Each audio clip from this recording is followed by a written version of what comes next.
की हे प्रत्यक्ष ज्ञान आहे. स्पर्शाच्या माध्यमाने, त्वगिंद्रियाच्या माध्यमाने सुद्धा होणारं ज्ञान प्रत्यक्ष आहे असा विचार करा. रसनेच्या माध्यमाने होणारं ज्ञान सुद्धा प्रत्यक्ष आहे असाही विचार करता येतो. घ्राणांच्या माध्यमाने म्हणजे नाकाच्या माध्यमाने होणारं जे गंधज्ञान आहे ते गंधज्ञान सुद्धा प्रत्यक्ष आहे असा आपल्याला विचार करता येतो. म्हणजेच ज्ञानेंद्रियांच्या मार्फत होणारं ज्ञान हे प्रत्यक्ष ज्ञान आहे असा विचार करीत असताना प्रत्यक्ष ज्ञानाची असलेली सीमा इथे कुठेतरी निर्धारित होते असा विचार या ठिकाणी करता येत नाही. जर असं विधान केलं तर जे जे ज्ञान इंद्रियांच्या मार्फत होतं ते ज्ञान प्रत्यक्ष आहे अशा पद्धतीचा विचार केला असता त्या अशा असलेल्या विचारांमध्ये सामान्य विशेष भावाचा, तरतम भावाचा विचार कुठे ना कुठेतरी येतो आणि तो तरतम भावाचा विचार विशेष रूपाने जर तिथे विचारात घेतला गेला तर मात्र प्रत्यक्षता निसंदिग्ध रूपाची आहे असा विचार करा. आणि सामान्य रूपाच्या प्रत्यक्षतेचा जर विचार केला तर तिथे ब्रह्मज्ञानाची भूमिका तयार होते असाही विचार आपल्याला त्या ठिकाणी करता येतो. त्यामुळे जे जे म्हणून ज्ञान इंद्रियांच्या मार्फत होतं ते ज्ञान प्रत्यक्ष स्वरूपाचा आहे असा विचार करीत असताना हा त्याचा हेतू आहे असं न समजता ही होणारी प्रक्रिया आहे, हा सिद्धांत आहे वा त्याच्या ठिकाणी लागणारी ही अट आहे असा आपल्याला विचार करता येतो. परंतु प्रत्यक्ष ज्ञानाच्या हेतुतेचा विचार करीत असताना ज्ञानेंद्रियांच्या मार्फतच ते व्हावं अशा पद्धतीचा विचार आपल्याला करता येत नाही.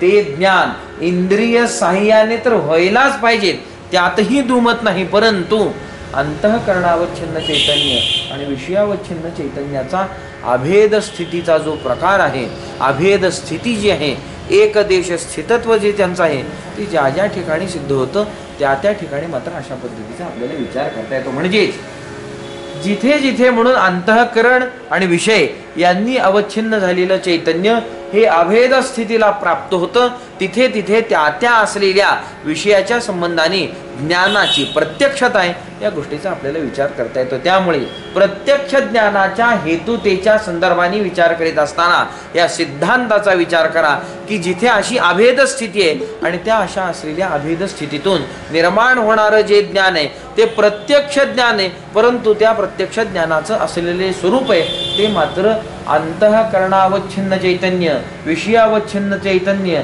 आणि यांची अभेद स्थिती हे नाही, तर त्याचं असलेलं स्वरूप मात्र निराळे असा विचार करा. या अभेद स्थितीमध्ये त्याच्या स्वरूपाचा बोध कुठेतरी निर्माण होऊ शकतो वा तिथे त्याचा शोध लागेल अशा पद्धतीचा विचार अन्य गोष्टींनी अन्य मार्गाने आपल्याला करता येतो. मग त्या असलेल्या स्वरूपाचा विचार करीत असताना प्रत्यक्ष ज्ञान म्हणजे काय, आत्मज्ञान, आत्मप्रमा ही प्रत्यक्ष असावी असा विचार करीत असताना प्रत्यक्षतेचा त्याचा विचार करीत असताना आपल्याला म्हणावं काय लागतंय, प्रत्यक्ष ज्ञान आहे म्हणजे नेमकं होतंय काय, अंतःकरण वृत्तीचा विचार आणि अंतःकरण वृत्तीचा विषय हा आत्मा होऊ शकतो का या गोष्टीचा विचार करीत असताना आत्म्यापर्यंत या वृत्तींची गती नाही असा प्राथमिक दृष्टीने आणि मुख्य सिद्धांताच्या दृष्टीनेही विचार आपल्याला करता येतो. प्राथमिक दृष्टीने विचार करीत असताना असं ज्यावेळी आपण बोलतोय त्यावेळी मात्र एक गोष्ट लक्षात घेतली पाहिजे वा आठवणीत असली पाहिजे, ती म्हणजे अनावृत आत्म्याच्या संबंधाने ही अंतःकरण वृत्ती तिला विषय करीत नाही असं आपल्याला म्हणावं लागतं. आणि मुख्य सिद्धांताच्या दृष्टीने सुद्धा विचार करीत असताना आत्मा आवृत असा समजलाच गेला नसल्यामुळे आत्मा व्यापक आहे असं सगळं असल्यामुळे तिच्या दृष्टीने सुद्धा अंतःकरण वृत्तीचा तो विषय होईल वा तो विषयी असेल अशा पद्धतीचा विचारही आपल्याला करता येणार नाही. त्यामुळे प्राथमिक दृष्टीने विचार करा अथवा मुख्य सिद्धांताने विचार करा, आत्म्याचं असलेलं प्रत्यक्ष ज्ञान होत असताना अंतःकरण वृत्तीच्या माध्यमाने ती होईल या विधानाचा विचार थोडा करीत असताना विवेकाने तो विचार करावा लागतो. त्यामुळे आपण ते विधान करतोय. या अशा असलेल्या प्रत्यक्ष ज्ञानाचं स्वरूप सांगत असताना आत्मप्रमा ही संग्रहित व्हावी लागते, सुखदुःखांचाही संग्रह व्हावा लागतो, स्मृती भिन्नता ही व्हावी लागते. सगळ्या असलेल्या या माझ्या अनुभवाच्या गोष्टी जे जगताचा स्वीकार करा आणि आत्म्याचा स्वीकार करा, मुख्य सिद्धांताप्रमाणे असतचा स्वीकार करा आणि मुख्य सिद्धांताप्रमाणे जी वस्तू सत आहे तिचाही स्वीकार करा. दोन्हींचं असलेलं जे ज्ञान आहे एक व्यावहारिक ज्ञान आहे, आणि हे मात्र मूल स्वरूपाचं ज्ञान आहे. यांच्यामध्ये असलेली प्रत्यक्षता ही मात्र भिन्न नाही असा आपल्याला विचार करता येतो. त्या दृष्टीने दोघांचाही संग्रह होणारं हे लक्षण मात्र प्रत्यक्ष ज्ञानाचं असलं पाहिजेत असा आपण काही विचार मागील असलेल्या पाठांमध्ये करून आलो. आणि तो करीत असताना प्रत्यक्ष ज्ञानाची असलेली व्याख्या व प्रत्यक्ष ज्ञानाचं स्वरूप काय या गोष्टीचा विचार करीत असताना शास्त्रकार आपल्यासमोर असं म्हणतात, प्रमात्याशी वर्तमान संबंधी प्रत्यक्ष योग्य जो विषय त्याचे अयोग्य प्रमाण अजन्य असं जे ज्ञान ते मात्र प्रत्यक्ष ज्ञान आहे असा विचार केला. प्रमाता म्हणजे जो प्रमाणांच्या साह्याने प्रमेयाचं ज्ञान संपादन करणारा असा जो कुणी तो प्रमाता. आणि तो प्रमाता मात्र कसल्या विषयाचं ज्ञान ग्रहण करेल, त्याला प्रत्यक्ष ज्ञान जर व्हायचं असेल तर कोणत्या विषयाचं प्रत्यक्ष ज्ञान होईल, जो विषय खराच प्रत्यक्ष योग्य त्याचं मात्र प्रत्यक्ष असं ज्ञान होईल असा आपल्याला विचार करता येतो. सुख दुःखादिकांच्या संबंधाने विचार करीत असताना सुख दुःख प्रत्यक्ष मानता का मानत नाही, सुखाला प्रत्यक्ष मानता का नाही, दुःखाला प्रत्यक्ष मानता का मानत नाही, मानावंच लागतं. हा माझा अनुभव आहे, मी सुखी आहे मी दुःखी आहे, हा स्वतःचा असलेला अनुभव असल्यामुळे, तात्काळ येणारा अनुभव असल्यामुळे अथवा पदोपदी सुख दुःखाचीच अशी वृत्ती होत असल्यामुळे त्या सुख दुःखाच्या असलेल्या ज्ञानाच्या संबंधाने विचार करीत असताना प्रत्यक्षतेचा विचार मात्र अनिवार्य अशा पद्धतीचा होतो. म्हणजेच प्रत्यक्ष ज्ञानाची असलेली ही पद्धती सांगत असताना सुख दुःख प्रत्यक्ष आहे हे म्हणावं लागतं. किती प्रत्यक्ष आहे, ज्यावेळी एखाद्या साधकाला आत्म्याचं ज्ञान होतं आणि आत्मा जेवढा प्रत्यक्ष होतो तेवढंच सुख दुःख प्रत्यक्ष होतं, दोघात भेद नाही असा आपल्याला विचार करता येतो. कारण अंतःकरणावच्छिन्न चैतन्य आणि विषयावच्छिन्न चैतन्याचं जे अभेदीकरण आहे, अभेद स्थिती आहे, एकत्रीकरण आहे, एका ठिकाणी येणे, याची सिद्धी तिथे होत असल्यामुळे त्या सिद्धीवरून आम्हाला असं म्हणावं लागतं हे होणारं ज्ञान प्रत्यक्ष आहे. आणि केवढं प्रत्यक्ष आहे, जेवढा आत्मा प्रत्यक्ष होतो तेवढं सुख प्रत्यक्ष होतं. आत्म्याचा असलेल्या प्रत्यक्षतेचा अनुभव जर करावयाचा ठरला वा त्याच्या अभ्यासाचा प्रकार जर करावयाचा ठरला, तसा अभ्यास करावयाचा जर ठरला तर निश्चयाची गरज असते. आणि ती निश्चयाची असलेली गरज मात्र आपल्याला आपल्या असलेल्या या सुख दुःखाच्या अनुभवावरून कल्पिता येते. हे प्रत्यक्ष ज्ञान आहे, हा निश्चय आहे, मी सुखी आहे, याच्यामध्ये कोणत्याही पद्धतीचं दुमत वा कोणत्याही पद्धतीने संदिग्धता व्यक्ती संपादित करीत नाही. व्यक्तीला वाटत नाही सुखी आहे म्हणजे सुखी आहे, दुःखी आहे म्हणजे दुःखी आहे, त्याचं त्याला जे वाटतंय त्याचा जो अनुभव आहे तो मात्र अनुभव अकाट्य स्वरूपाचा आहे असं तो समजतो वा अबाध्य अशा पद्धतीचा विचार त्याच्या ठिकाणी असतो. म्हणजेच निश्चयात्मिक त्याची अशी वृत्ती असते. त्यामुळे त्या अशा असलेल्या स्वतःच्या ज्ञानाचा विचार जर त्यांनी केला गेला आणि तो जर करू लागला तर निश्चयाची असलेली भूमिका त्याला सापडायला लहान आहे, क्षणाची आहे, काही कालाची आहे, पण ती मात्र निश्चयाची भूमिका त्याला सापडायला मदत होते. आणि याला वृद्धिंगत जर तो करीत राहिला तर आत्म्याच्या संबंधाने सुद्धा असलेल्या प्रत्यक्षतेच्या संदर्भाने निश्चयाचा विचार त्याला मात्र करता येतो. त्यामुळे आत्मा जेवढा प्रत्यक्ष आहे जेवढं त्याचं प्रत्यक्ष ज्ञान होतं असा जो अंतिम टप्पा आहे तेवढंच सुख दुःख प्रत्यक्ष होतं असा विचार करा. व्यवहारामध्ये घट प्रत्यक्ष होत असताना, घटाचं प्रत्यक्ष ज्ञान होत असताना घट कसा प्रत्यक्ष होतो, जसा तो आहे तसा प्रत्यक्ष होतो, ना की वेगळ्या कोणत्या तरी विलक्षण अशा स्थितीमध्ये प्रत्यक्ष होतो. जसा आहे तसं त्याचं ज्ञान होतं. मग तो कसा आहे याचा विचार करा तर त्याचा विचार करीत असताना म्हणावं लागतं तो प्रत्यक्ष होतोय ना, प्रत्यक्ष ज्ञान त्याचं होतंय ना, म्हणजे तो प्रत्यक्ष योग्य. सुख दुःख मला ज्ञान होतं म्हणून प्रत्यक्ष योग्य. आणि सुख दुःखाचं असलेलं जे कारण आहे की ज्याला आपण धर्माधर्म म्हणा, पाप पुण्य म्हणा, या पाप पुण्याच्या संबंधाने विचार करीत असताना कोणत्या पापाचं कोणतं फल, कोणत्या पुण्याचं कोणतं फल या गोष्टीचा विचार मात्र निर्धाराने कोणालाही ठामपणाने सांगता येणार नाही. ही गोष्ट मात्र स्वतंत्र पद्धतीची आहे. शास्त्राने जरी कर्मविपाकाचा विचार करीत असताना जरी अमुक अमुक कर्माचं फल हे पुण्यकर्म आहे आणि याचं फल सुख आहे हे वाईट कर्म आहे, याचं फल दुःख आहे, अशी जरी विभागणी करून ठेवली असेल तरी सुद्धा लहान लहान असलेल्या प्रत्येक वेळी होणाऱ्या कर्माचा विचार मात्र केलेला नाही. ठराविक असलेल्या गोष्टींचा मात्र विचार केलेला आहे. हृदरोगाचा विचार करीत असताना कर्मविपाक संग्रहामध्ये असा विचार केला गेला की हृदय रोग होतोच कोणाला, ज्याने अन्य जन्मामध्ये कोणाचं तरी हृदय भेदन केलेलं आहे. म्हणजे कोणाला तरी हृदयाला, त्याच्या असलेल्या अंतःकरणाला त्याचं गुपित काहीतरी समाजामध्ये उद्घाटित करून त्याला त्रास दिलेला आहे. म्हणजे कोणाला, एखाद्या सज्जनाला. ही गोष्ट मात्र तिथे अपेक्षित ठेवा.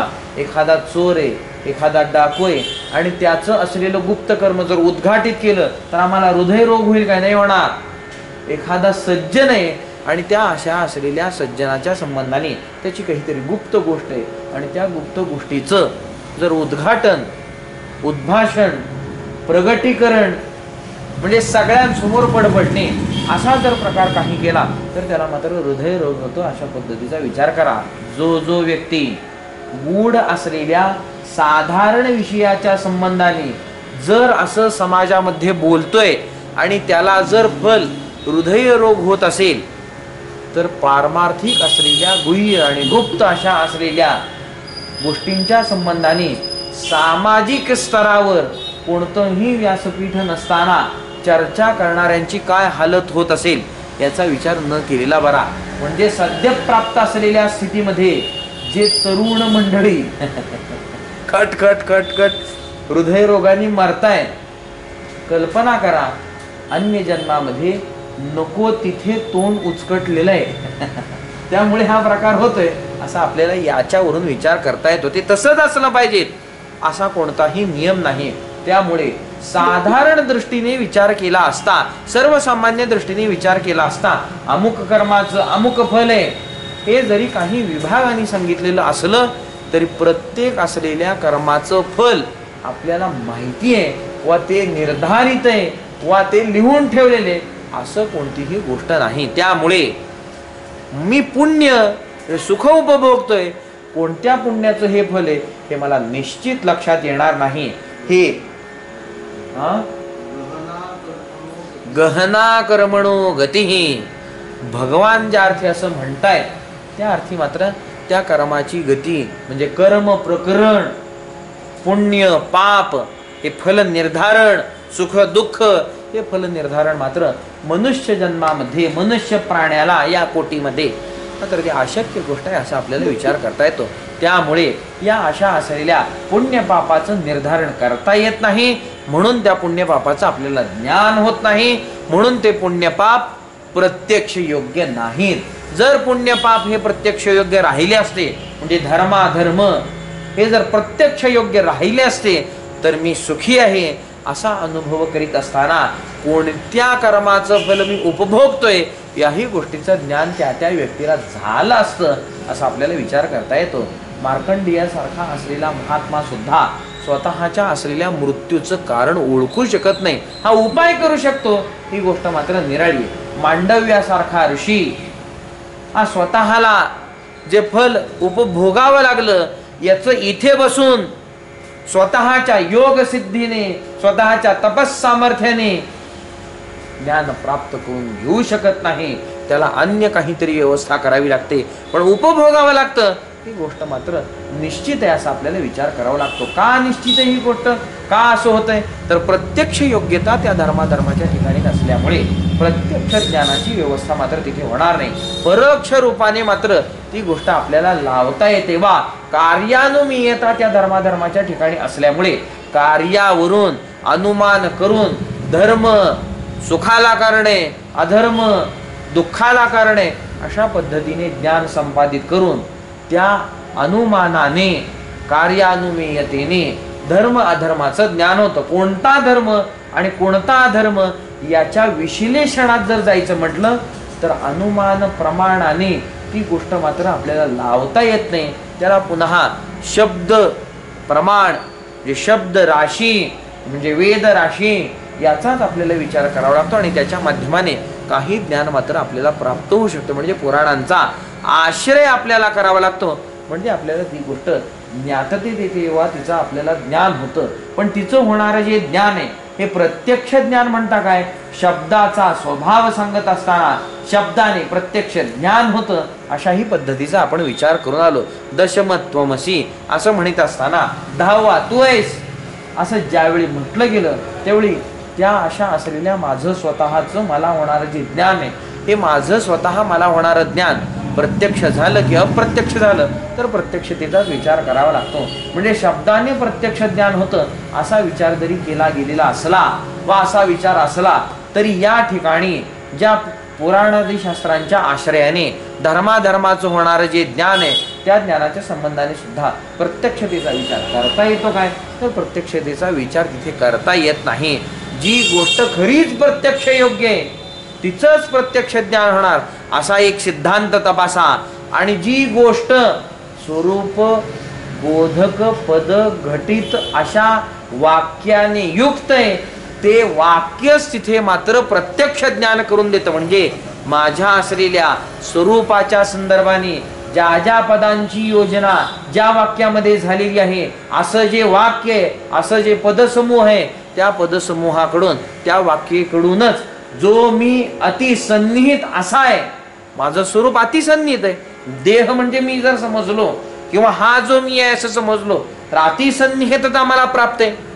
त्यामुळे या अशा असलेल्या अतिसन्निहित स्वतःच असलेलं ज्ञान त्या वाक्य करून जर ते स्वरूप पद बोधक अशा पद्धतीचं जर असलं असं जर त्याची घटना असेल तर त्या अशा असलेल्या घटनेवरून मात्र ते होणारं ज्ञान प्रत्यक्ष असा विचार आपल्याला करता येतो. आणि जिथे अशी पद नाहीत रहितच आहे तिथे मात्र माझंच असलेलं ज्ञान हे सुद्धा प्रत्यक्ष नाही हे परोक्ष रूपाचं ज्ञान होतं. त्यामुळे त्या अशा असलेल्या शब्दांच्या सामर्थ्याचा विचार करीत असताना सुद्धा धर्माधर्माचं जे ज्ञान होते ते धर्माधर्माचं होणारं ज्ञान प्रत्यक्ष मानता येत नाही. केवळ शब्द प्रमाण तुम्ही सांगताय म्हणून त्याला प्रत्यक्षता द्या असा विचार मात्र तिथे करता येत नाही. ते धर्म तो अधर्म हा मात्र अन्यत्र आहे, लांब आहे, सन्निहित नाही, कधीतरी अन्य जन्मात केलेला आहे. त्यामुळे अन्य काल आहे, अन्य देश आहे अशाही गोष्टीचा विचार करता येतो. त्यामुळे त्या धर्माधर्माचं होणारं हे ज्ञान शब्दांच्या मार्फत होणारं हे ज्ञान परोक्ष रूपाचे असा विचार करा. पुराणांमध्ये विचार मांडला गेला इंद्र आहे, इंद्र आहे म्हणजे प्रत्यक्ष ज्ञान झालं का? इंद्राचं नाही झालं प्रत्यक्ष ज्ञान. इंद्र एवढी गोष्ट कळली, ज्ञान आहे ते ज्ञान निश्चयात्मक आहे, खरं आहे, बरोबर आहे ते ज्ञान, पण हे असलेलं ज्ञान प्रत्यक्ष नाही एवढाच आपल्याला विचार करता येतो. परोक्ष रूपाने त्याचं आपल्याला ज्ञान होतं. इंद्र दिसत नाही, इंद्र बोलत नाही, त्यामुळे त्या इंद्राच्या संदर्भाने असलेला विचार करीत असताना सुद्धा परोक्षतेचा विचार करा. म्हणजे शास्त्र जे जे म्हणून ज्ञान देतं, जे जे म्हणून अलौकिकतेच्या संबंधाने ज्ञान देतं, जे जे म्हणून अन्य असलेल्या देशाधिकांच्या संबंधाने ज्ञान सांगतं, प्रतिपादन करतं, ते ते सगळं ज्ञान परोक्ष रूपाचं आहे असा आपल्याला विचार करता येतो. एव्हाना संत वाङ्मयाचा विचार केला असताना सुद्धा जेवढं जेवढं म्हणून काही संतांनी सांगितलं असेल तेवढं तेवढं सगळं उपासनेच्या दृष्टीने असेल, देवतेच्या सगुण साकार असलेल्या श्री विठ्ठलाच्या ज्ञानाच्या संबंधाने का असेना हे सगळं परोक्ष रूपाचं आहे असा आपल्याला विचार करता येतो. प्रत्यक्ष रूपाची जी गोष्ट सांगितली गेलेली नाही, त्यांचा जरी अनुभव प्रत्यक्ष असला तरी आपल्याला मात्र होणारं ज्ञान परोक्ष आहे अशा पद्धतीचा विचार करा. तुकाराम महाराजांनी पांडुरंगाचं ध्यान करीत असताना लाख त्यांच्या समोर उभा असेल आणि मग त्यांनी ते लिहिलं असेल अभंग. आपल्याला तो अभंग वाचून प्रत्यक्ष विठ्ठल दिसतोय काय? ज्ञान होतंय का? होत नाही. देव कसा असेल म्हणून होतंय, मग प्रत्यक्ष होतंय काय? नाही होत. मग हे ज्ञान कसले? परोक्ष रूपाचे असा आपल्याला विचार करता येतो. अनुभव हा ज्यावेळी सांगितला जातो वा अनुभवाचं ज्यावेळी कथन होतं, माझा अनुभव आहे, आणि तो अनुभव इतरांना सांगत असताना प्रत्यक्षतेचा विचार राहील का परोक्षतेचा विचार राहील? त्या गोष्टीचा विचार करत असताना आपण लक्षात घेतलं पाहिजे, निश्चित गोष्ट आहे अनुभव जर महात्मा संक्रमित करत असेल आणि तो खराच आत्म्याचा असेल तर तो प्रत्यक्षतेचा विचार आहे, आणि जो आत्म व्यतिरिक्त इतर कोणत्याही गोष्टीचा असेल तर तो परोक्ष रूपाचाही असा विचार करा. आणि जर योगी असेल, सिद्ध असेल आणि तो जर स्वतःचा अनुभव संक्रमित करत असेल तर तो मात्र प्रत्यक्ष रूपाचा आहे असा आपल्याला विचार करता येतो. त्याचा अनुभव तात्काळ आहे असा विचार करा. परंतु अनुभवाचा असलेला जे काही प्रकार आहे, कथनाचा जो प्रकार आहे, त्याची जी काय आहे ती मात्र परोक्ष रूपाची आहे असा विचार करा. मला आलेला अनुभव हा मला जरी प्रत्यक्ष असला तरी मी कथन केल्यानंतर पुढच्याला तो प्रत्यक्ष येईलच असा कोणताही विचार नाही. साधारण गोष्टीचा विचार करा. स्वप्न मला पडलं, प्रत्यक्ष बघितलं का बघितलं नाही? स्वप्नात प्रत्यक्ष सगळं बघितलं नाही, आत्ता म्हणून चालणार नाही. स्वप्नात बघितलं ना सगळं, घोडा बघितला, गाढव बघितलं, बाप बघितला, आजोबा बघितला, देव बघितला, जग बघितलं. वाटेल ती गोष्ट जी कल्पनेत नाही तीही गोष्ट बघितली. अनिर्वचनीय अशा सगळ्या गोष्टींचा मी दर्शन घेऊन पुढे येतोय, जागृतीला येतोय. तो अनुभव, ते स्वप्न, ते ज्ञान मी आपल्याला सांगितलं. मला असं असं स्वप्न पडलं, त्याला दिसतं? त्याला दिसत नाही. नाही, गंगा दिसली मग विचारावं लागतं, काळी होती, मलिन होती का शुद्ध होती? आता चर्चा आहे ना पुढे, हालाचा विचार आहे म्हणजे चर्चा आहे. जर प्रत्यक्षतेचा अनुभव राहिला असता तर तो म्हणला असता का असा स्वच्छ होती का स्वच्छ होती? नाही, म्हणला नसता. तो म्हणला असता तू जे सांगतोय ते बरोबर आहे आणि मला ते दिसतंय, प्रत्यक्ष अनुभव येतोय. प्रत्यक्ष अनुभवाचा मात्र विचार नाही. म्हणजे अनुभव कथन करीत असताना सुद्धा परोक्षतेचा विचार होतो, वा अनुभवापासून निर्माण होणारं हे जे ज्ञान आहे ते ज्ञान सुद्धा परोक्ष रूपाचा आहे असा आपल्याला विचार करता येतो. या अनुभवाचा विचार करीत असताना अनुभव स्वतःचा पारमार्थिक सांगू नये असा नियम केला. प्रत्यक्षतेची महती जास्ती की परोक्षतेची महती जास्ती? जर अनुभव प्रत्यक्ष रूपाचा असेल, व्यापक असलेल्या आत्म्याच्या संबंधाचा असेल तर तो वाटायचा नाही काय? तो वाटला पाहिजे. आणि तो वाटला, समजा वाटला, अधिकारी असेल उन्नती, त्याचा काय जे फल मिळायचे ते फल मिळेल, आत्मस्वरूपाचं त्याला ज्ञान होईल. आणि अनधिकारी असेल तर काय, त्याला दगडावर जसं पाण्याचा थेंब पडावा आणि काही उपयोग होऊ नये त्या पद्धतीचा विचार त्या ठिकाणी होईल. म्हणजे कोणत्याही पद्धतीमध्ये दोषाचं संक्रमण आपल्याकडे येईल काय? येणार नाही. आत्मस्वरूपाची असलेली चर्चा करीत असताना सगळ्या असलेल्या लोकांचा अधिकार आहे अशा पद्धतीचा विचार सुद्धा शास्त्राने मांडला. म्हणजे या अनुभवाचा विचार करीत असताना सुद्धा शास्त्राने कोणत्याही पद्धतीमध्ये अटकाव कोणाला केलाय असं नाही. परंतु जिथे जिथे श्रुती वाक्याचा विचार येतो आणि श्रुती वाक्ये करून आत्मज्ञानाचं निर्धारणाचा विचार येतो तिथे मात्र प्रतिबंध शास्त्राने निर्माण केलेला आहे.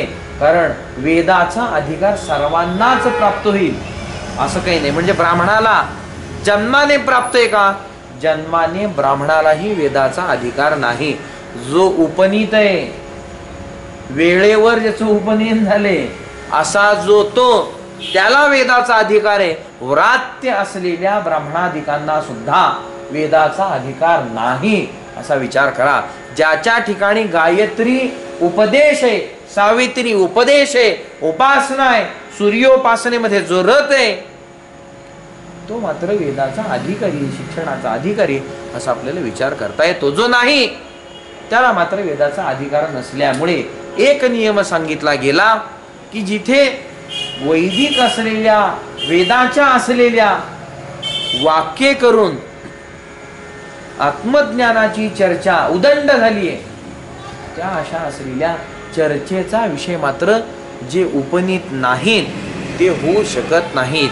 ज्यांना वेदाचा अधिकार आहे तेच होऊ शकतात, इतर यांचा विचार करू शकत नाही अशा पद्धतीचा एक नियम काढून दिला.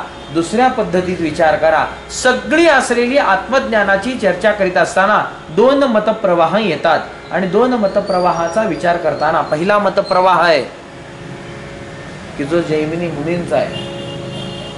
वेद हा फक्त कर्मभाग आहे, आणि उपनिषद हा वेद भाग नाही. जर उपनिषद वेद भाग नाही मानली आणि त्यांच्या मताप्रमाणे गेलं तर औपनिषदिक असलेल्या सिद्धांतामध्ये सर्वांचा एकसारखा अधिकार आहे असा आपल्याला विचार करता येतो. परंतु उपनिषद जर वेदाचा भाग मानली गेली, जी मूल परंपरा चालली त्याप्रमाणे जर मानली गेली तर सर्वांचा त्याच्यामध्ये अधिकार निर्माण होईलच अशा पद्धतीचा विचार नाही.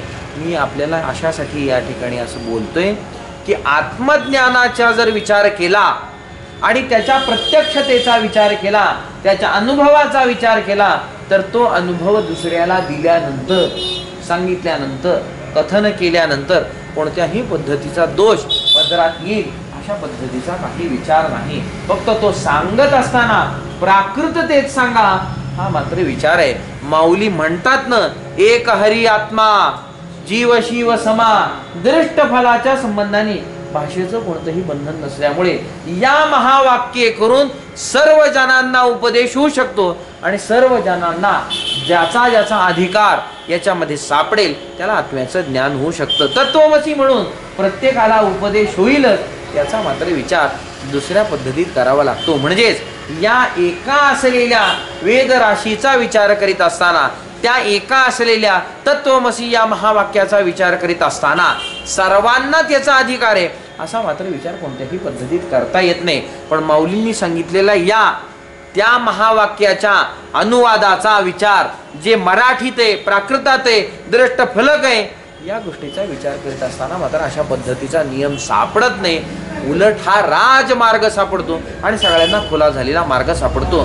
दृष्ट फलकता आहे म्हणून माऊलींनी त्याचा अनुवाद केलेला आहे. जर दृष्ट फलकता सद्य फल प्राप्त होतं, मी आहे असं म्हणायचं आणि अहमस्मी असं म्हणायचं, फरक काय पडतो? मी आहे याचा अर्थ मी आहे आणि अहमस्मी याचा मी आहे, फरक काय पडला? दृष्ट फलकतेमध्ये भाषेच्या वरून कोणत्याही पद्धतीमध्ये फरक पडत नाही. अदृष्ट फलात मात्र फरक पडतो की जी अदृष्टता या धर्माधर्मावर अवलंबून राहते आणि हे धर्माधर्म प्रत्यक्ष नसल्यामुळे, दृष्ट नसल्यामुळे त्याच्या असलेल्या फलात मात्र उलट सुलट फेर होऊ शकतो. या गोष्टीवरून त्यांच्या असलेल्या बाबतीत विचार करीत असताना दृष्ट फलकता नसल्यामुळे तिथे असलेलं बंधन हे मात्र भाषेचं, विधीचं, कर्माचं, निषेधाचं जशाला तसं स्वीकारावं लागतं. दृष्ट फलकतेमध्ये स्वीकारायचं काही कारण राहत नाही. त्यामुळे त्या अशा असलेल्या दृष्ट फलकतेवरून एक हरी आत्मा जीव शिव समा असं म्हणत असताना सुद्धा या असलेल्या माऊलींच्या महावाक्याने सुद्धा आत्मज्ञान होऊ शकतं व आत्मज्ञान झालेले व परंपरेने ते याच महावाक्य करून होईल असा आपल्याला विचार करता येतो. या अशा असलेल्या प्रत्यक्ष ज्ञानाच्या अनुभवाचं कथन जर असं प्राकृत असलेल्या संत वाङ्मयाच्या असलेल्या वाक्य करून जर आम्ही करू लागलो तर कोणत्याही पद्धतीमध्ये दोष आम्हाला येईल असा काही विचार करता येत नाही. परंतु प्रत्यक्षता जिथे नाही, आत्मा सगळ्यांना प्रत्यक्ष आहे. यत् साक्षात अपरोक्षात ब्रह्म, ते सगळ्यांना अपरोक्ष आहे. कळत नाही हा भाग जरी निराळा असला तरी सगळ्यांना अपरोक्ष आहे, त्यामुळे तिथे दोष येत नाही. परंतु जिथे प्रत्यक्षता नाही, जसं की माझ्या उपासनेमध्ये मला येणारा एक विशिष्ट अनुभव जो काही असेल तो उदाहरणादाखल समजून घ्यायसाठी म्हणून भक्ती मार्गामध्ये अष्टसात्विक भावाची उत्पत्ती त्या भक्ती मार्गी असलेल्या साधकाच्या ठिकाणी होते. तो रडतो, हसतो, मूर्छित होतो, नाचतो, गातो. हे अष्टसात्विक भाव त्याला जे निर्माण व्हायचे ते सात्विक भाव आहेत ना, त्याच्यामध्ये कोणत्याही पद्धतीत तामसिक क्रिया, राजसिक क्रिया होणार नाही. म्हणजे काय होणार नाही? जास्ती उठाठेव होणार नाही. सात्विक भाव आहेत ना, मग आतल्यात प्रक्रिया चालत राहील. बाह्य अंगावर जेवढं उमटायचंय तेवढं ते उमटेल. आत प्रक्रिया चालू झाली म्हटल्यानंतर बाहेर काहीतरी उमटेल का उमटणार नाही? काहीतरी उमटणार. माऊली त्या गोष्टीचं वर्णन करीत असताना 6व्या अध्यायात बाहेरी कापे एवढंच म्हणतात. आतुलिया सुखोर्मिनीचे निबळे बाहेरी कापे, संपला विषय. योग सिद्ध होतोय, कुंडलिनी उत्थापित होतीये, सुखाची उर्मी आत येते, आणि बाहेर परिणाम काय होतोय? फक्त कापणे. म्हणजे काय? थोडा हलतोय तो, हलण्यात रस नाहीये त्याला, सुखाचा आनंद घेण्यात रस आहे. आणि ज्याला सुखाचा आनंद घेण्यात रस नाही तो मग जोरात कापतो. जसं की असत प्रक्रिया. हा, उत्तम असलेल्या साधकाचं वर्णन माऊली करताय, त्यांना दुसऱ्याचं देणं घेणं नाही. उत्तम असलेल्या श्री गुरुकडून उत्तम असलेला शक्तिपात ज्यांनी संपादित केलाय, मिळविलाय, सिद्ध केलाय, अशा असलेल्या साधकाचं उत्तम वर्णन आहे ते. आणि ज्याचा अधिकार कमी आहे मग त्याला अन्य क्रिया होण्याची संभावना टाळता येत नाही वा ती नाही असे म्हणण्याची सोय नाही. येऊ शकतं, परंतु उत्तमतेचा विचार करा, मुख्याचा विचार करा, सिद्धांताचा विचार करा. काय होतंय? फक्त कापतोय, जास्ती होत नाही. आत चालली ना, उर्मी आत आहे ना, सागर आत किती खवळलाय. बाहेर काय देतोय?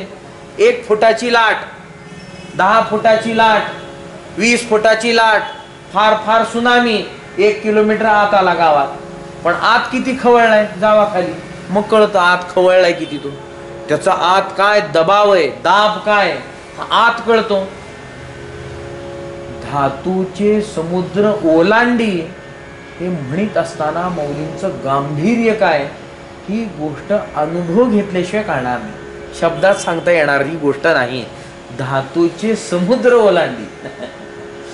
1 महिन्याचं ब्रह्मचर्य ज्याला टिकवता येत नाही त्या व्यक्तीने हे ओवी तर वाचायचीच नाही. आणि मला असं वाटतं 6वा अध्याय सोडून ज्ञानेश्वरीचं पारायण करा. ज्याला महिन्याचं ब्रह्मचर्य पचवता येत नाही, नाही म्हणे आम्ही काही करीत नाही, आपसुका खंडित होतं, तरीही वाचू नको. कारण का ते अधिकार नाही तुझा त्याच्यामध्ये. कारण का हे असं सगळं कथन केलं असल्यामुळे तिथे तुझा अधिकार निर्माण होणार नाही. आतली गंभीरता ही फार मोठी आहे. म्हणून या अशा असलेल्या योगी पुरुषांच्या संबंधाने चिंतन करीत असताना एक गोष्ट सातत्याने लक्षात येते, आणि अनेक असलेल्या योगी पुरुषांचं चरित्र वाचल्यानंतर आपल्याही ध्यानात ती गोष्ट येईल की त्या प्रत्येक असलेल्या साधू पुरुषांच्या ठिकाणी वेडेपणाचा भाव दिसतो. वा तसंच सांगितलं असतं की ते लपून राहिलं पाहिजेत. गांभीर्य तेवढे, आत गंभीरता तेवढी, आणि बाहेर होणारा परिणाम मात्र एवढा कमी आहे. म्हणजे त्यांनी सगळं जे नियंत्रित केलेलं आहे ते नियंत्रण मात्र अतिशय कठीण अशा स्वरूपात आहे. याच्यापेक्षा दुसरे कोणतेही शब्द त्या अशा असलेल्या साधू पुरुषाच्या संबंधाने सांगता येत नाहीत. ही अष्टसात्विक भाव प्राप्त होतात. जास्ती उठाठेव नाही, कमी उठाठेव आहे. आतलं सुख आहे, आत रमायचंय. बाहेरी वृत्ती येता मग बळ लागे. तुकाराम महाराज अनुहती गुंतला नेणे बाह्य रंग, आणि वृत्ती येता मग बळ लागे. ते बळ लागतंय. आणि आम्ही जर बाहेर चाललो तर, बाहेरचीच क्रिया आम्ही करायला लागलो तर, एका क्रियेमध्ये कोसभर लांब जाणारा बाहेर गुंतल्यामुळे मुंगी सारखा चालतो. कोण? ज्ञानमार्गी. आणि मुंगी सारखा विहंगम मार्गी पिपिलिका मार्गावर, म्हणजे मुंगीच्या पाठीवर उडत चाललाय असा विचार करावा लागेल. दुसरा काही विचार करता येणार नाही. हवेत आहे, पण मुंगी जशी पुढे जावी आणि तिला मार्गदर्शक जसा समजावं तसं ती जशी हळूहळू झाडावर चढेल तसं तसं तिच्या पाठीवर उडत जाणारा हा ज्ञान मार्गी आहे, योग मार्गी असं समजा. विहंगमच आहे, हवेतच आहे, पण तिच्या पाठीवर आहे एवढंच समजावं लागतं. आणि जर तिने तिचा त्याग केला आणि फळ पकडलं तर, बाहेरच्या गोष्टी सोडल्या तर क्षणात फळावर आहे, जास्ती वेळ लागत नाही. त्यामुळे या गोष्टीचा विचार करीत असताना उठाठेव जास्ती नाही. अष्टसात्विक भाव आहे, आतले माझे. आणि कथन केले तर प्रत्यक्ष अनुभव येणार आहे का दुसऱ्याला? माझा भाव आहे, माझा अनुभव आहे, सत्य अनुभव आहे, गुरु प्रेरित अनुभव आहे. आणि जर मी तो कथन केला, पुढच्याला प्रत्यक्षतेचं ज्ञान होईल का परोक्षतेने ज्ञान होईल? परोक्षतेने ज्ञान होईल. परोक्ष ज्ञान होतं त्याला, दुसरं तिसरं ज्ञान होत नाही, गांभीर्याचा विचार करायचा नाही. मग असं जर कथन केलं तर होतं काय? परोक्ष ज्ञान होतं पुढच्याला. आणि अशा असलेल्या अनुभव कथनाचा परिणाम प्रतिबंधकाच्या रूपात त्या असलेल्या जो प्रतिपादन करतोय त्या साधकाला मात्र निश्चित उपभोगावा लागतो. का उपभोगावा लागतो? काय भोगावं लागतं? दुःख. का दुःख उपभोगावं लागतं? परोक्ष ज्ञान. परोक्ष ज्ञानाचं फल दिलंय दुःख निवारण होणे. देव आहे हे म्हणल्यानंतर दुःख जातं का जात नाही? सगळं जात नाही, 90% संपतं ना दुःख. एक आवरण निघून जातं का जात नाही? असत्वापादक निघून जातं. दुःखाचं निवारण होतं. कोणाच्या दुःखाचं निवारण केलं? या साधकाने स्वतःचा अनुभव स्वतः न पचवता इतरांना सांगून कोणाच्या दुःखाचं निवारण केलं? त्याचं भोगायचं कोणी? ते तू स्वतःच्या डोक्यावर घे. सांगण्याचा हेतू असा आहे की अशा असलेल्या परोक्ष ज्ञानाचा विचार जरी केला असता, दुःख निवारणाची क्षमता त्याच्या ठिकाणी असल्यामुळे ते अनुभवाचं कथन केल्यानंतर निर्माण होणारं परोक्ष ज्ञान इतराला, ते तुमच्या ठिकाणी मात्र दुःख निर्माण करण्याचं सामर्थ्य बाळगून असतं. त्यामुळे कोणी कोणाशी ना बोला आणि हळूहळू चाला ही म्हणण्याची पद्धत आहे. हा पारमार्थिक मार्ग, ही मौन वाणी आहे. अनुभव कथन करावयाचा नाही ही गोष्ट खरी आहे. आणि आजकाल असं काही एक वारं फिरलंय, पारमार्थिक आहे, मी पारमार्थिक, तो पारमार्थिक. मग आता पारमार्थिक दोघ आहेत म्हणजे मला आलेला अनुभव त्याला सांगायचा, त्याला आलेला मला सांगायचा, आणि दोघाला कळलं नाही की तिसरा पारमार्थिक समजून त्याला सांगायचा. बाजार आहे आणि या बाजारातून मिळणार काही नाही. हा अनुभव सांगावयाचा प्रकार नाही. तुकाराम महाराजांचा हा गवळणीतला असलेला सगळा प्रकार, गवळणीमध्ये असलेला हा सगळा प्रकार, हा संवाद हा त्यांच्यातला आहे. एकमेकांना सुद्धा बोलू नका असं ती म्हणतायत. आणि इथे वाटेल त्याला जर तुम्ही बोलत बसला अनुभव, तर तो अनुभव मात्र म्हणजे ते कर्म निश्चित दुःख देईल असा आपल्याला विचार करायचा. म्हणजे प्रत्यक्षता जेवढी महत्वाची, अनुभवाच्या दृष्टीने ही परोक्षता सुद्धा तेवढीच घातक आहे असा आपल्याला विचार करता येतो. प्रत्यक्षतेमध्ये दोष संक्रमण होणार नाही, प्राकृततेचा आश्रय करा, निश्चित होणार नाही. आणि परोक्षतेमध्ये प्राकृतता घ्या, नाहीतर अजून कोणतीही भाषा घ्या, संक्रमित तुम्ही करताय, प्रतिपादन तुम्ही करताय, कथन तुम्ही करताय, निश्चित तुमचं ज्ञान नष्ट होईल वा तुमचं ज्ञान असलं तरी नसल्यासारखं राहील. त्याचा उपयोग कोणालाही होणार नाही असा आपल्याला विचार करता येतो. म्हणजे या अशा असलेल्या अनुभवाच्या दृष्टीनेही विचार करीत असताना, अनुभव माझा आहे, मी सुखी आहे, प्रत्यक्ष स्वरूपाचा आहे, मी दुःखी आहे, प्रत्यक्ष स्वरूपाचा आहे, मी आत्मरूप आहे, जेवढं प्रत्यक्ष स्वरूपाचं असतं ज्ञान तेवढंच मी सुखी आहे प्रत्यक्ष स्वरूपाचं असतं. या अशा असलेल्या ज्ञानाचा विचार करीत असताना आपल्या समोर शास्त्रकार असं म्हणतायत की तो प्रत्यक्ष योग्य विषय असला तर त्याचं प्रत्यक्ष ज्ञान होतं, त्याचा परमात्म्याशी संबंध झाला तर प्रत्यक्ष ज्ञान होतं, अन्यथा होणार नाही. आणि पुढे जाऊन सांगतात वर्तमान संबंधी असलं पाहिजे, आत्ता पाहिजेत घट, आत्ता ज्या घटाचं मला ज्ञान व्हायचंय पुढे असलेल्याच घटाचं आत्ता ज्ञान होईल. जो घट पुढे नाही, अन्य देशात आहे, अन्य काळात आहे, त्याचं प्रत्यक्ष ज्ञान होत नसतं, त्याचं ज्ञान मात्र परोक्ष आहे, स्मृतिरूप आहे असा आपल्याला विचार करता येतो. त्या दृष्टीने विचार करीत असताना पुढे असलेला जो घट आहे त्याचंच प्रत्यक्ष ज्ञान होतं. म्हणजे वर्तमान कालाचा विचार करा, प्रत्यक्षतेचा विचार करा, प्रमात्याच्या संबंधाचा विचार करा आणि अयोग्य प्रमाण अजन्यतेचा विचार करा. म्हणजेच कोणाकोणाचा विचार करा? योग्य प्रमाण जन्यतेचा विचार करा आणि अयोग्य प्रमाण अजन्यतेचा विचार करा. म्हणजे जे योग्य प्रमाणाने सुद्धा निर्माण होते असं असलं पाहिजेत आणि अयोग्य प्रमाण अजन्य असं असलं पाहिजेत असाही विचार केला असता. याची मागच्या काही पाठांमध्ये आपण चर्चा करून आल्या असल्यामुळे केवळ संकेतात्मक आणि उच्चारपूर्वक आपण पुढे जात आहोत. अयोग्य प्रमाण अजन्यता त्याच्या ठिकाणी राहिली ते मात्र ज्ञान प्रत्यक्ष स्वरूपाचे असा आपल्याला विचार करता येतो. असं असलेले हे जे प्रत्यक्ष ज्ञान आहे, एखादं वाक्य उच्चारलं म्हणजे होतं काय? तत्वमसी म्हटलं झालं काय ज्ञान? नाही झालं. प्रत्यक्ष ज्ञान असलं पाहिजे, पण प्रत्यक्ष ज्ञानाच्या हेतुतेची सिद्धी असली पाहिजे. वाक्याने शब्दाने प्रत्यक्ष ज्ञान होतं ही गोष्ट बरोबर आहे, पण वाक्याचा अर्थ कळला तर. जर मी आता पुढच्या असलेल्या कोणालाही म्हटलं गामानयत्वम, तू म्हणेल काय सांगाय? स्वच्छ अर्थ आहे, तू गाय आण. आता गाय काय कळप घेऊन येईल, पण जर त्याला म्हणलं गामानयत्वम, आणेल काही? जागचा उठणार नाही, शंकित दृष्टीने बघेल, आज काहीतरी वेगळं बोलायलेत म्हणून. कळलं पाहिजेत का? कळायला नको? वाक्य आहे, पद आहे, आणि त्या पदाचा अर्थ कळला पाहिजेत का नको? शक्तिग्रह झाला पाहिजेत का नको? झाला पाहिजेत.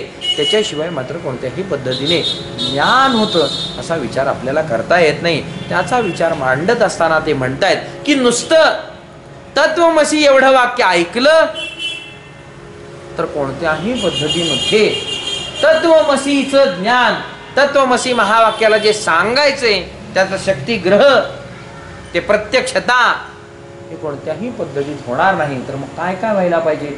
तत्पदाचंही ज्ञान व्हायला पाहिजे, त्वम पदाचाही बोध झाला पाहिजे, अशी पदाचाही बोध झाला पाहिजे.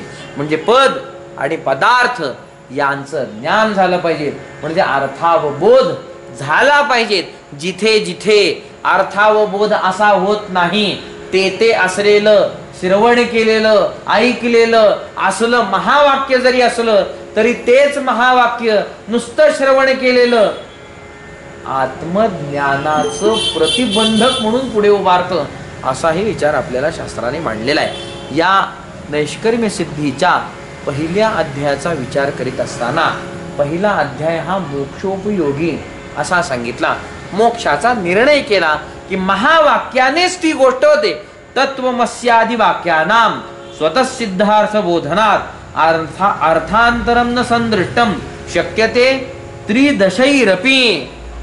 तत्वमसी महावाक्यानेच मोक्ष होतो असा सिद्धांत इथे मांडला, प्रतिपादन केला. आणि पुढे सुरेश्वराचार्य म्हणतात की या तत्वमसी महावाक्याच्या संबंधाने विचार करीत असताना इथून जीव ब्रह्मैक्य ज्ञान प्राप्त होतं का होत नाही? निश्चित होतं. आणि आता दुसरा अर्थ आहे का?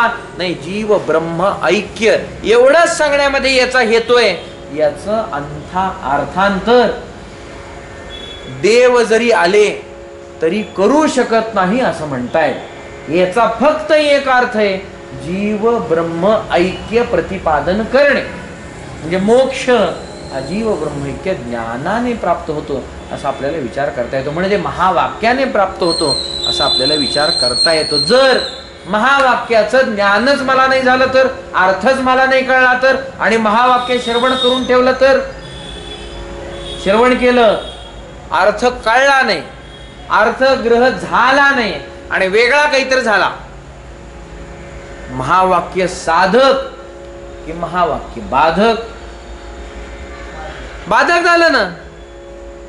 ती बाधकता, तो प्रतिबंध, त्याचा अपनय करण्यासाठी, त्याची निवृत्ती करण्यासाठी दुसऱ्या अध्यायाची रचना सुरेश्वराचार्य करतायत. आत्मज्ञान प्रतिबंधक असं जे आहे त्याचा अपनय करण्यासाठी म्हणून ज्या अध्यायाची प्रेरणा आहे तो मात्र दुसरा अध्याय आहे. आणि त्या दुसऱ्या अध्यायाची सुरुवात करीत असताना सुरेश्वराचार्य या ठिकाणी सांगतायत की तत्वमसी महावाक्याचं श्रवण केला असता अर्थ जर नाही कळला तर मुक्ती होणार नाही, मोक्ष मिळणार नाही. मग काय करावं लागेल? तत्वमसी महावाक्याचा विचार करावा लागेल.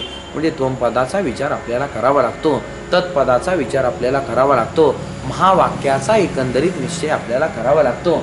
म्हणजेच पहिल्यांदा असलेल्या गोष्टीचा विचार करीत असताना सुरेश्वराचार्य म्हणतात तत्पदाचा विचार नंतर करू, पहिल्यांदा त्वम पदाचा विचार करा. का त्वम पदाचा विचार करा? तत्पद साधकच आहे, तत्पद साधक आहे. त्वम पदाच्या असलेल्या वाच्यतेच्या संदर्भाने आणि लक्ष्यतेच्या संदर्भाने जे ज्ञान नाही ते असं असलेलं ज्ञान नसणं हाच मोठा आत्मज्ञानाचा प्रतिबंधकतेचा विचार आहे व हाच मोठा प्रतिबंध आहे की जो आत्मज्ञान होऊ देत नाही. त्यामुळे त्वमपदाचा विचार मात्र पहिल्यांदा केला पाहिजे असा विचार सुरेश्वराचार्य आपल्या ठिकाणी मांडतात. आणि हे सांगत असताना म्हणतात नुसतं ऐकलं श्रावितो वेत्ती वाक्यार्थम, नुसतं वाक्य जर ऐकलं तर अर्थ कळतो काय, अर्थ कळणार नाही. म्हणून त्या त्वमपदाचा विचार आम्हाला करावा लागतो व त्वमपदाचा विचार केला पाहिजे असा विचार या ठिकाणी मांडतात. पुढे सुरेश्वराचार्य पूर्व पक्ष मांडतात की जर असा अनुभव आहे, असा इतिहास आहे, वाक्याने मोक्ष होतो असं जे तुम्ही म्हणताय, त्वमपदाचा विचार करायची ही गोष्ट ठरली, पण मुख्य मुद्दा काय, तत्वमसी महावाक्य. वाक्याने तत्वमसी महावाक्याने मोक्ष होतो ही जरी गोष्ट खरी असली तरी महावाक्याच्या असलेल्या उपस्थितीच्या विचारावरून वर्तमानता भूतकालीनता या असलेल्या कालावधीवरून त्या वाक्याच्या असलेल्या श्रवणामध्ये आणि त्या वाक्याच्या असलेल्या परिणामामध्ये म्हणजे फलामध्ये काहीतरी भेद आहे असा विचार या ठिकाणी करतात. काय म्हणतायत ते सांगतायत की नुसतं ऐकून मोक्ष होत नसतो, तत्वमसी ऐकलं म्हणजे मोक्ष होतो असं होत नाही. ज्याला अर्थच नाही कळला त्याचा कसा मोक्ष होईल, त्याचा होणार नाही. किंबहुना पुढे जाऊन म्हणतायत ज्यांनी पूर्वी ऐकलंय, पूर्वी कधीतरी महावाक्य त्यांनी श्रवण केले आणि त्या महावाक्याच्या श्रवणाच्या उपरांत त्या अशा असलेल्या साधकाने वारंवार त्या गोष्टीचा विचार करून अन्य असलेल्या कालामध्ये मुक्ती संपादित केली असाही विचार सापडतो. महावाक्य एकदा ऐकावं आणि अन्य कालामध्ये त्याचं ज्ञान संपादित व्हावं असाही विचार आपल्याला करता येतो. किंबहुना असाच विचार होतो. दुसऱ्या पद्धती विचार करताना म्हणतायत की असेही कोणी लोक आहेत की ज्यांनी ऐकलंय महावाक्य, ज्ञान झालं नाही आणि कुणीतरी एखादा आप्त जवळून चाललाय, त्याला वाक्य विसरून गेलंय, सगळं गेलंय, विसरलं, काही राहिलेलं नाही, आणि त्यांनी ते पुन्हा त्याच्या तोंडून ऐकलं आणि ऐकल्यानंतर त्याला पुन्हा ज्ञान प्राप्त झालं. अशा पद्धतीचा व्यवहारात सुद्धा होत असतो. आपण असा विचार करा, एखादी गोष्ट असते ते आपण विसरून गेलेलो असतो, लक्षात अजिबात नसते, पण कुणीतरी एखादा व्यक्ती जाता जाता काहीतरी बोलतो आणि आपल्याला आपलीच गोष्ट आठवते. अरे ही गोष्ट आहे जी विसरून गेलेलं आहे, पण ती आठवते का आठवत नाही, पुन्हा जशाला तशी आठवते. त्या दृष्टीने विचार करत असताना सुद्धा महावाक्य ऐकले, विसरून गेलाय, सगळं संपलंय आणि कोणीतरी एखादा आपतय आणि जाता जाता त्यांनी पुन्हा तेच ज्ञान दिलं असल्यामुळे पुन्हा त्याला ज्ञान झालं. हे आत्मस्वरूप आहे. म्हणजे आत्ता लागेल काय महावाक्य, आत्ता लागणार नाही. आत्ता त्याचा विचार केला पाहिजेत काय, आत्ता त्याचा विचार होणार नाही. अशा पद्धतीची शंका मांडतात. पूर्वी सांगितल्याप्रमाणे सुरेश्वराचार्यांचा असा अट्टहास या पूर्व पक्षाला दिसतोय की महावाक्याची असलेली उपस्थिती ही तत्काल असली पाहिजे आणि महावाक्य उच्चारण केल्याबरोबर जो उत्तरक्षण आहे त्याच्यात ज्ञान प्रगट झालं पाहिजे असं पूर्व पक्षाला वाटून त्या अशा असलेल्या मताप्रमाणे मात्र इथे विचार होतोय. असा विचार करून उदाहरण देतात. भृगुऋषी त्यांनाही तसं ज्ञान प्राप्त झालं. पिशाचक आहे, पिशाच्य नाही, पिशाचक आहे, त्यालाही ज्ञान प्राप्त झालं. अन्याचा संवाद ऐकावा आणि याला ज्ञान प्राप्त व्हावं. श्री भगवान कृष्ण अर्जुनाला भगवद्गीतेचा उपदेश करीत होते आणि तो उपदेश या पिशाचकाने श्रवण केला आणि अर्जुनाला जसं ज्ञान झालं त्याच्या आधी या पिशाचकाला ज्ञान झालं. संवाद तिसऱ्याचा आहे, उद्देश तिसऱ्याचा आहे, ज्ञान प्राप्त मात्र यालाही झालं. जसं की एक उदाहरण दिलं जातं की एक गुरु होते आणि त्याच्या शिष्याला सातत्याने तत्वमसी महावाक्याचा उपदेश करीत असे आणि दररोज जाताना एक गुराखी यांचा पाठ चालू असे आणि तो गुराखी दररोज जाताना तेवढंच ऐकत असे, तत्वमसी तत्वमसी ते तू आहेस, ते तू, हेच ऐकत असे. दररोजचा पाठ श्रवण करीत असे आणि प्रत्येक वेळी शिष्य उठून विचारत असे की मला समजलं नाही, पुन्हा एकदा सांगा, मला समजलं नाही, पुन्हा एकदा सांगा.